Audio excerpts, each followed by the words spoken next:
In this investigation, we're going to show you what happens when the police, acting on instructions from the family court, uplift a child from a parent's home. Oh, that poor kid, Jesus. That's unbelievable. I just think that is beyond barbaric. We describe it as state-sanctioned abuse. I can't think of another way to describe it. Many of these orders are what's called without notice, meaning that the police can turn up at any time and take the child. We're allowing that, aren't we? Well, we are allowing it, obviously. I mean, we're allowing it through enforcement of court orders, and I think we're getting it awfully wrong.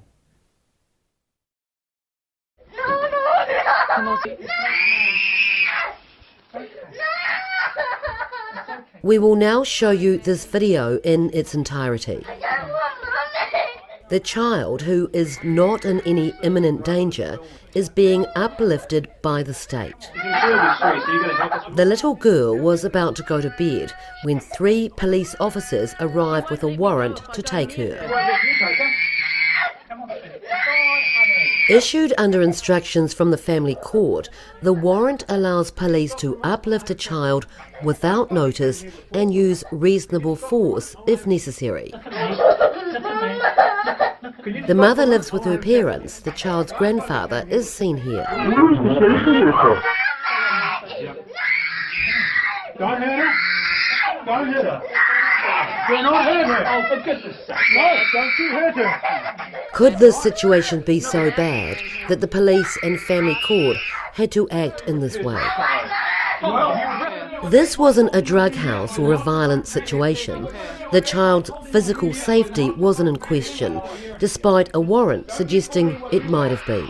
Don't you call me what you are. Back off, all right? Just calm down, all right? This isn't good for anyone. But the mother had breached a family court order by not returning the child to the father 2 days earlier. They're taking her away. Just vomit, darling. Just vomit. Oh, that's terrible. That is absolutely oh, Jesus. Professor Mark Hennigan is Dean of the Law School at the University of Otago. Torn out of your home at night. It's terror. It's like watching something out of, war in Syria. It's awful. Do you think that family court judges might think twice if they saw a video clip, for example, of a child being removed? I absolutely think so. The trauma for that child, you're going to be physically picked up and placed somewhere you don't want to be. I mean, any adult would say, what sort of state are we living in? We're living in a police state. We're not. I mean, we'd never use a warrant to force a parent to say, look, you haven't visited your child this weekend, we're going to pick you up, we're going to take you over. I'm sorry, but no, we're going to pick you up and we're going to we're going to pick you up in a warrant, we're going to put you in a police car in handcuffs and we're going to take you over to see that. And that would never happen. So the fact we do it to children, really, we have to ask ourselves some hard questions. They have no choice in the matter, and they're forced to do something that they don't want to do. So what the hell are we doing then?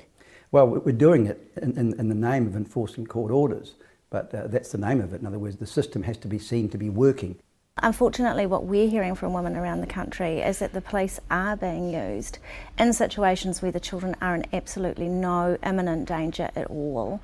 Deborah McKenzie is the co-founder of Backbone, a group which helps women through the family court process. From talking to so many women, using the police to uplift is a common method the family court use to take children from one parent and place them in another parent's care. So what do you think about what's happening? We describe it as state-sanctioned abuse. I can't think of another way to describe it. I guess the difficulty is, you've got complex custody disputes and you've also got, in this country, a really horrendous record of abuse against children. So is it not that just everyone, the police, the courts, are doing their jobs?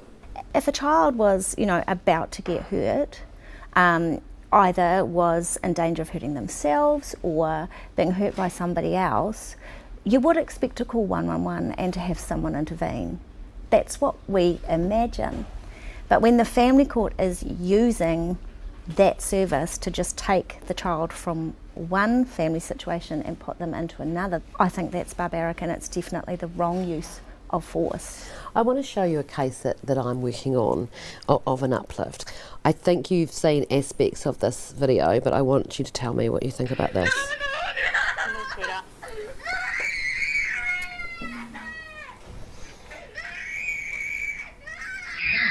Don't hurt her.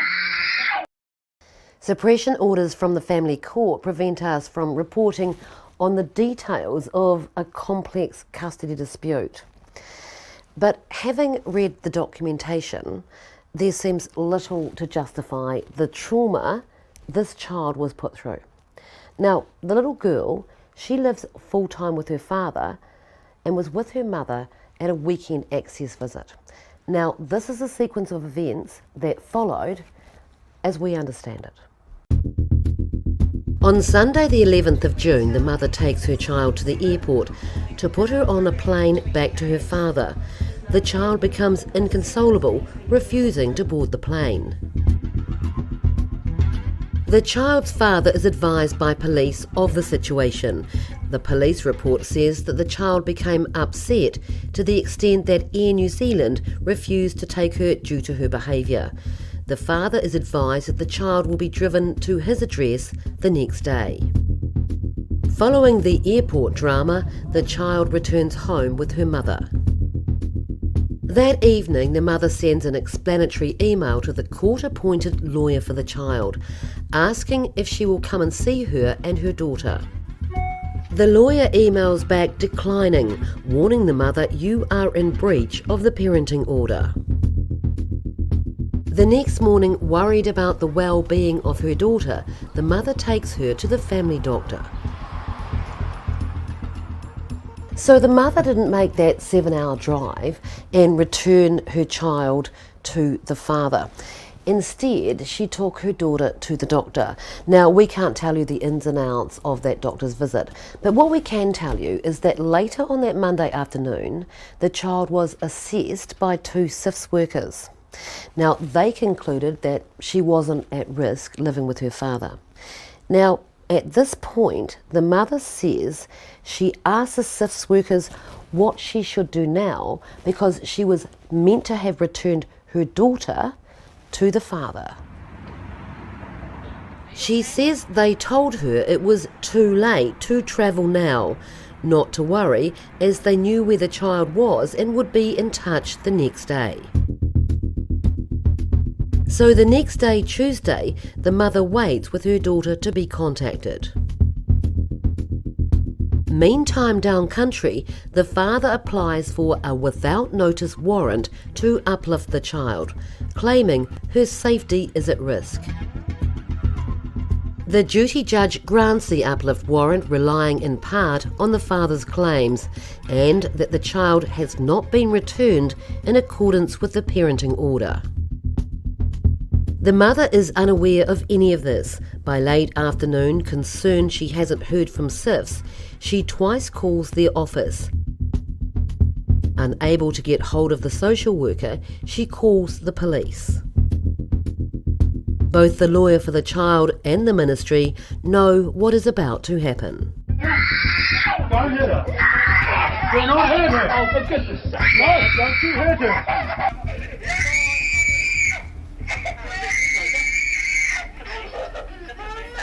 You don't have to watch it all. I'm so sorry, Melanie. Pretty heart-wrenching, isn't it? How could they corner a child behind a couch in order to snatch that child away from somewhere where she didn't want to leave? As a mother, I just think that is beyond barbaric. But what you're telling me is that you have many cases Yeah. where you're hearing about this. Yeah. And the shocking thing about seeing that footage is I think as New Zealanders we hear about, children being uplifted and we don't imagine what uplift looks like or feels like. It just contravenes every right that children have to be safe in this country, and I think the New Zealand public will be outraged and so disturbed, just like I am. So in this case, the mother wasn't hiding or running from the police. The agencies knew where she was. So the $1 million question, $1 billion question, is why did they need to exert so much force? Why? That video showed me it doesn't matter what's happened, that is not in the best interest to remove that child at that moment, at that time, at all. Could not be. The child is so terrorised, you just cannot do it. I don't care what's happened in the past. And there's no risk to that child from the parent, obviously, that they're living with. It's such an extreme thing to do, you cannot do it lightly. Any intervention like this has got to have so many checks and balances and so many first steps before you do it. What needs to happen? Well, I think, first of all, judges need to see these videos. I would have thought judges should look at these videos and say, gosh, is that what it's like for children when they definitely... Let me show you another one. This is another case of a police uplift, this time a teenage boy being taken from his father. Earlier this year, the boy, 14 years old, refused to be returned to his mother following a holiday with his father. No, please, no. The boy wanted to stay with his father and sister, but a court order said he must be returned to his mother. I don't want to leave. No, no, no, no, no, Dad, please, can I at least say goodbye to him again? There's nothing I can do, buddy. Dad, I don't. That's just awful. And that's just awful. He's a 14-year-old boy. One of the things in the legislation which is required, and we were world leaders in this, but we're ignoring it here, is that the court is required to take into account the views of the child. This person's making very clear views. I don't want to go. Totally ignored. The state is using physical force to remove him. He's 14. In fact, he may be only 18 months away from being 16. He can do whatever he likes. And then we're forcing him at 14 to do something he doesn't want to do. I just cannot believe that you'd make an order like that for a 14-year-old. Here is the letter that boy, I just showed you the video of, wrote to the judge. And he's told the lawyers, the expert for the court, I know all these people, but I wish to live with Dad. It seems to me that no one has listened to me. So sad. Please, please listen to me and let me live with my dad, because a 14-year-old boy needs his father, and he's clearly intelligent, he's clearly written it very eloquently, and it goes against the fundamental tenets of the legislation. The court is required to listen to children. And well, the court didn't listen to him. Yeah, and his reasons make perfect sense. My question is, when the police can come in and pick up a child to enforce an interim parenting order, I mean, what is going on in this country? Yeah, I think what's happening is the desire to enforce court orders, which there is power to do, is overriding any consideration of what the Act's about, which is the welfare of children. So in this so particular is provision, the system failing? In this particular exercise of these discretions under the Act, it is failing, yes. So what needs to happen? Well, I think, first of all, judges need to be reminded that when you are issuing a warrant to remove a child, you must have up-to-date circumstances of what's happening with regard to that child, and then the warrant has to be the absolute last thing. You try every other method to encourage the parent to be able to get the child to be handed over. To do this way, it's a failure, because at the end of the day, the child's going to be so traumatised, it's never going to work. So you've lost at that point. Do you think the judges understand the effects of them signing those warrants? Maybe not, because for the judge it's a piece of paper, and they see the piece of paper and they sign the piece of paper. They're not actually physically there when the child is removed. And so, I mean, I'm sure some judges, if they saw the reaction of some children, may look at it very, very differently. And I would require, if I had the authority, to get every family court judge to watch that video. Do you think that the mum will be criticised for not going to her child, instead filming the uplift of her child? Yeah, I think she will, but I think she showed great presence of mind to film that, because New Zealand needs to know that this is going on.